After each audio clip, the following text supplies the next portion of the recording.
23h15, un TER rempli de fumée supposée toxique arrive en gare de Tours.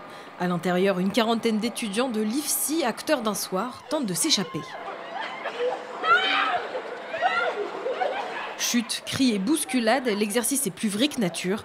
Du maquillage pour plus de réalisme et certaines victimes vont même jusqu'à se présenter spontanément aux hôpitaux voisins.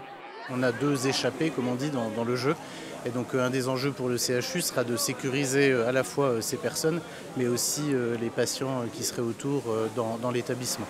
Les secours ont été informés, ils sont en chemin. Toutes les personnes qui peuvent se déplacer du Silice sont invitées à venir un petit peu par ici.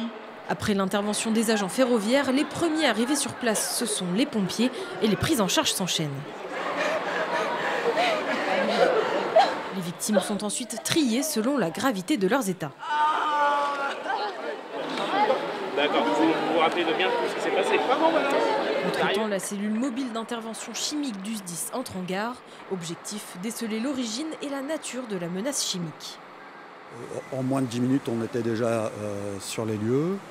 Compte tenu de la nature de l'appel, on a pu anticiper une montée en puissance. Il y a déjà une bonne centaine de sapeurs-pompiers qui sont présents pour la prise en charge des victimes dans les différents domaines.